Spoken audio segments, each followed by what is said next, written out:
words of Jeremiah in the days of King Josiah until the captivity of Jerusalem. Now the word of the Lord came to me, saying, Before I formed you in the womb, I knew you. Before you were born, I consecrated you.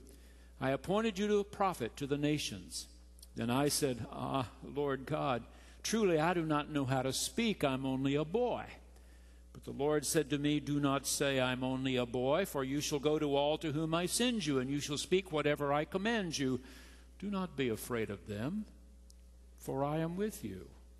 This is the word of the Lord. Thanks be to God. Last Monday morning, I stacked up my commentaries on the book of Jeremiah. The first one I reached for was the one written by Rabbi Gunther Plaut. I began to read. We think Jeremiah was only 15 or 16 years old, he wrote, when God called him to be a prophet. We know that he began to prophesy in the reign of King Josiah, that would be in the late 600s before the Common Era, and that he continued to prophesy until the destruction of Jerusalem in the year 587. 40 years. 40 years. Jeremiah preached, taught, and wrote. As I continued to read one commentary after another, I was remembering that it was the first anniversary this week of the death of my mother. A year ago, it was too fresh. Didn't feel I could talk about her. I want to tell you a little bit about her this morning. I've told you my mother didn't grow up going to church. Her family were honest, hard-working people. They didn't go to church. One good reason was probably the fact that they did not have a car. Never did her mother and father own a car. Never did my father's mother and father own a car either, but they did have a horse and buggy. My mother's parents did not have a horse and buggy. They lived on the edge of a big farm in Panola County, Texas. They were sharecroppers. Half of all they produced they gave to the landowner. In the year that my mother turned 19, she married my father, who was 20. He had grown up in a house where they went to church every Sunday with the horse and buggy. It was a little Methodist church 3 miles outside of Carthage, Texas, built on land given by my great-great-grandfather, John Wesley Biggs. We've been Methodists a long time. And so my mother was suddenly taken to church with my father every Sunday, and she started hearing these stories for the first time. So when she heard the story of Jeremiah's call, what did she think? She decided that if God spoke in such a wonderful way to Jeremiah, he might speak just as wonderfully to her. He certainly would speak such a wonderful word to her children. I would be born 2 years later, my sister 2 years later, my brother 2 years later than she. To my dad as well. Let's take a look at how my mother would have understood this passage. Number one, before I formed you in the womb, I knew you. I set you apart. That's what it literally says. I made you holy. I set you apart. I consecrated you before you were born. My mother decided that God had called her to be the best wife she knew how, later to be the very best mother she knew how. That would mean that she would get involved in PTA. She wanted the schools to be good schools in my hometown. Eventually she would be president of the elementary PTA and finally president of all the city council PTA. When my brother got big enough to go away to college, my mom decided now she'd like to work outside the home. And she became a receptionist and secretary in an insurance business there in our hometown. Did that job for 30 years. One year with United Methodist, she had given a devotional.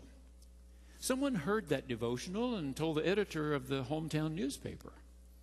He asked my mom if she had put it in writing so that he could publish it just before Easter.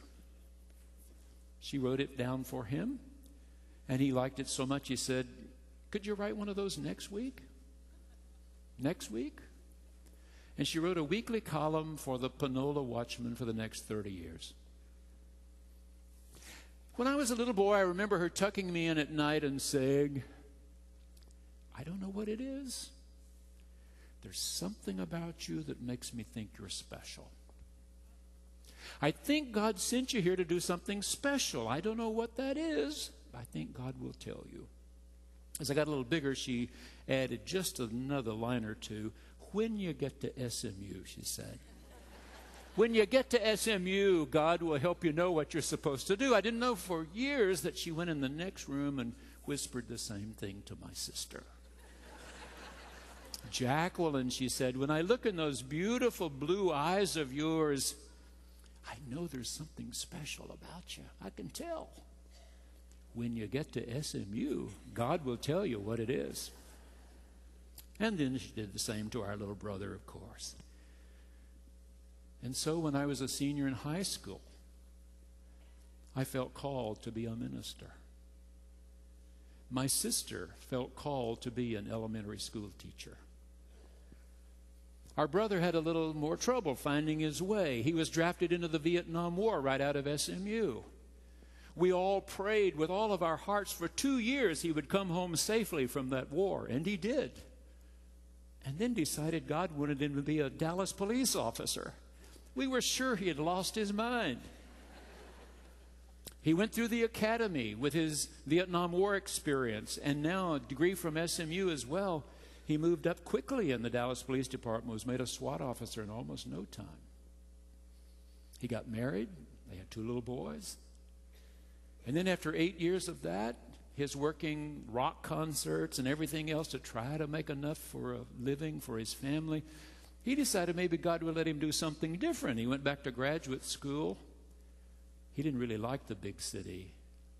He moved back to our hometown to be a banker. Became the founding president of a new national bank and has been its president for more than 30 years. Last fall, he was named Distinguished Alumnus of our high school. She even convinced Dad his job was important. My dad didn't finish high school. He had 5 sisters. He was the only son. The father was much older than his mother. He was already old, feeble when my dad was in his late teens. And so my dad dropped out of high school to keep the little farm running, to help look after 5 sisters and his mother. The best job he got, a couple of years later, was working for a little natural gas company. In time, we got to move into a little company house. There were only 4, 16 huge Ingersoll Rand compressors thumping away 24 hours a day, putting natural gas into a pipeline, a huge pipeline that went straight from East Texas to Pennsylvania, where Joel Pansera lived. And when we would complain that we were going to miss the kickoff, and Dad was up there working on compressor number 7, he would say, "We've got to keep the people in Pennsylvania warm this winter." He decided he was doing something really important. He was keeping people in Pennsylvania warm. He had never been there. He didn't know anybody there. He believed they were God's children. They were important. They needed to be warm in the wintertime. Number 2, I'm just a boy. I don't know how to do this.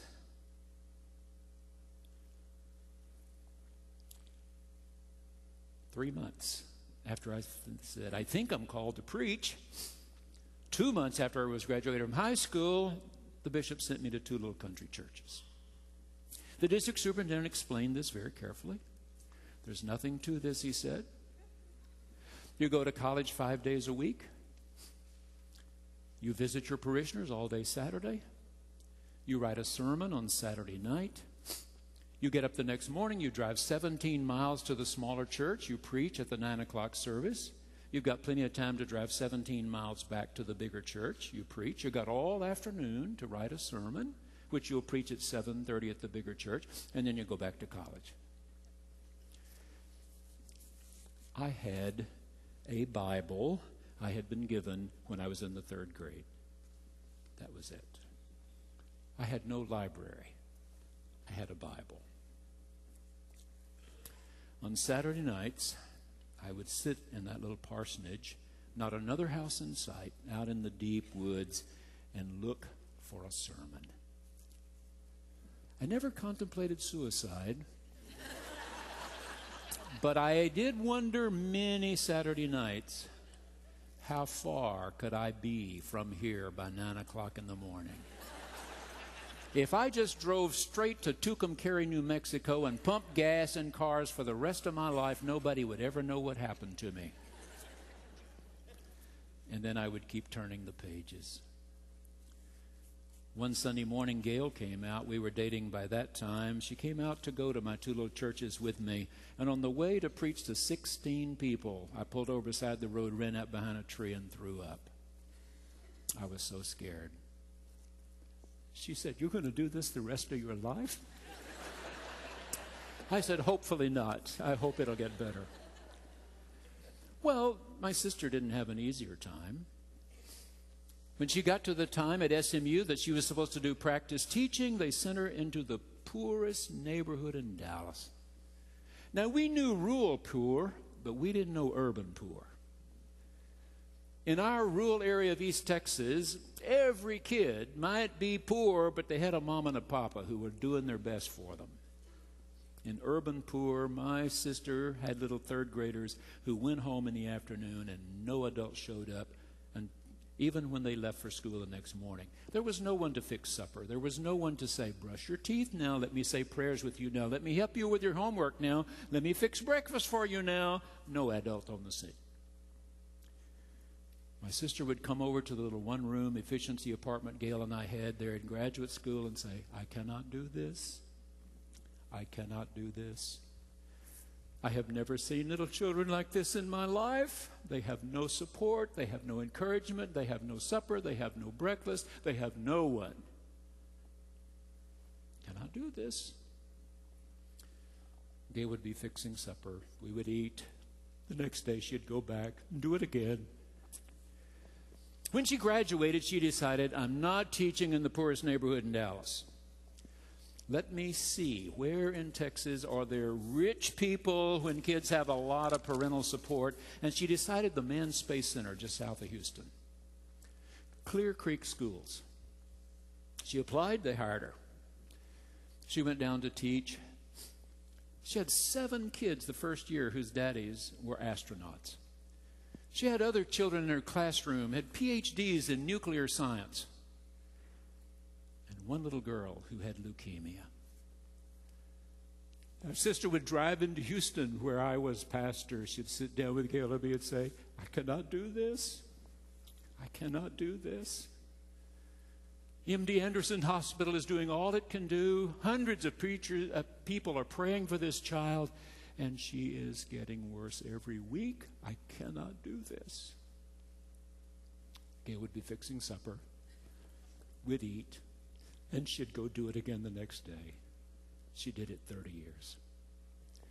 She did it 30 years. Because God called her to. Because God wanted her to. Because she felt she had been sent to this time and this place to do something significant. Number 3, Jeremiah began in the reign of Josiah the king. Those of you who have been in serious Bible studies here recall Josiah. Yes, that was 100 years after the northern tribes had been absolutely obliterated by the Assyrians. Only the 2 southern tribes, Judah, remained, their capital city Jerusalem. Josiah, one morning, heard a knock at the door. Priest came running in saying, "Your Majesty, last night we were cleaning out a room at the temple and we found a 5th scroll of Moses." It was the book of Deuteronomy. Jewish scholars, Christian scholars are all convinced ink was still wet when they brought it in. It wasn't written by Moses 500 years before. It was written by the priests that week. But they believed if Josiah thought it was written by Moses, he would pay close attention. He did, in fact. He attempted meaningful reform for the next 12 years. And then the Egyptians marched up from the south. There was a huge battle at Megiddo, the hill of Megiddo called Armageddon, and he was killed. It was all downhill there until the Babylonians arrived in 587. So what is that? It means for part of Jeremiah's career, things went really well, and then things went really badly. 37 years ago, I had just been appointed pastor of Trinity United Methodist Church in Beaumont, Texas. Dr. Charles Allen at First Methodist Houston, Dr. Tom Shipp at Lovers Lane in Dallas, Dr. D.L. Dykes at First Methodist Shreveport, Louisiana, had decided to have a meeting. They invited the 25 pastors of some of our biggest Methodist churches in America to fly into Dallas for 24 hours. They would meet at noon. With a blackboard, they would establish an agenda. What would one like to hear the other 24 talk about? And write it on the board. Now, how many want to hear this? How many this? Prioritize the whole thing. Work as hard as they could till about 10 o'clock that night. Get up the next morning and go again till 12 noon. Everybody would fly away home. My church wasn't really one of the 25 biggest, but Charles Allen was my friend. I'd been his associate all those years in Houston. He invited me, and I've been 36 out of 37 years. I missed one year. That group was here in Tulsa just last month at the Ambassador Hotel. I was their host again from 12 noon on Wednesday, 12 noon on Thursday. They flew away. First year, 37 years ago, they talked about their churches, what was going well, not so well. The next year they did the same. And third year it was Tom Shipp's time to lead. Some of you recall that Tom Shipp had built his church in North Dallas of AA groups, small groups of recovery. So he was big on sharing one story. He said, I'm going to share a little bit of my story. Nobody else has to, but if you want to, I for one would like to hear your story. And so he told part of his, and then somebody else, and somebody else, and somebody else. For 2 years, I had sat and looked at this group just sort of with my mouth open. I couldn't believe that I was actually sitting at the table with these men I'd heard about all of my ministry up to that point. I heard about all of them, knew almost none of them. I just sat there amazed. And now they begin to talk about their problems. One had a son in a federal prison. One had a wife who was dying of brain tumor. One had a wife who had gone into cardiac arrest. By the time they could get her heartbeat restored, she had suffered irreparable brain damage, did not know who he was. As they went around the table, every one of them had a major heartache. I flew home and said to Gail, if it could happen to them, it could happen to me. These are good men. These are outstanding men. And if terrible things have happened to them, it could happen to me. And then it did. We had a daughter who acted out, who entered into all kinds of self-destructive behavior, who died at 31. You see, sometimes you work in the reign of Josiah and everything goes really well, and then you work in the reign of Jehoiakim and things go horribly wrong. As I've gotten older, I'm the only one who was at the first meeting who was there this year. Many of the others have died. Some of them were elected bishops. Some have been district superintendents. If you leave your church, then you're out of the group. Only one who was there 37 years ago. I'm the oldest one at the table now. I listened to them again. I shared a little bit myself. I mean, this past year, I'd lost my mother. One of them had lost his. One of them had a grandchild, had been diagnosed as autistic now. Another had a child, young adult, bipolar, perhaps even schizophrenic. A table of people going really well for some, not so well for others. That's the way life is. Even for those who are called, even for those who answer the call to do something significant in this time and place, not all things go well all the time. 1 year, things are going well for this group, not for this. Next year, things are going well for this group, not for this. Charles Dickens wrote A Tale of Two Cities about Paris and London and began with one of the greatest first lines ever. It was the best of times. It was the worst of times. And that's true all the time, about every city. Some things go well in Paris, some things don't go well in Paris. Some things go well in London, some things don't go well in London. Some things go well in Tulsa, some things don't go well in Tulsa. All the time. Can you hear God still calling? Then move to number 4. Don't be afraid. I'm with you. Don't be afraid. I've called you to do something special. It may be keeping folks warm in Pennsylvania in the wintertime. It's something special. Don't be afraid. Dr. Craig Barnes is a professor at Pittsburgh Theological Seminary in Pennsylvania. It's a Presbyterian school. Very good one. He wrote recently about one of his students. So this young man in my class, rather shy, really, for someone who feels called to be a minister, didn't speak up very often. But I learned to watch him, and when he would start to push his glasses up a little bit on his nose and then raise his hand, he always had something good to say. I mean, something everybody else needed to hear. Guess what? He was graduated number 1 in his class, summa cum laude. I was his faculty advisor, so I said to him, PhD, you could teach here one of these years. And he thanked me very much and said, I feel called to pastor a church. He accepted the first job he was offered, the professor said, the first one, and then asked me if I would come and be there for the Sunday he was installed. I had to look it up on a map. I flew. I rented a car. I drove 3 more hours until I finally got there.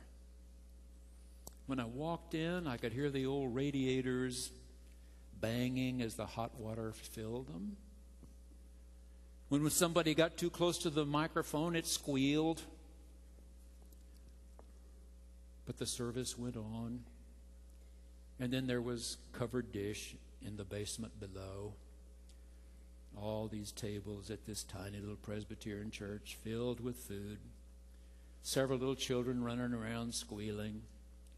Grandmothers, granddaddies, mamas and papas. And I just watched them. They couldn't keep their hands off this young preacher. They shook his hand. They patted him on the back. They hugged him. Dr. Barnes said, I printed out a map from MapQuest, and I got lost twice trying to find the place. But that didn't matter to them. They had a new preacher who was going to baptize their babies, confirm their children, bury their mamas and papas, be with them on 4th of July and Labor Day, Thanksgiving and Christmas and Easter Sunday morning, probably for years and years. And whether the seminary professor could find the place or not, they knew that God still knew the way. Amen.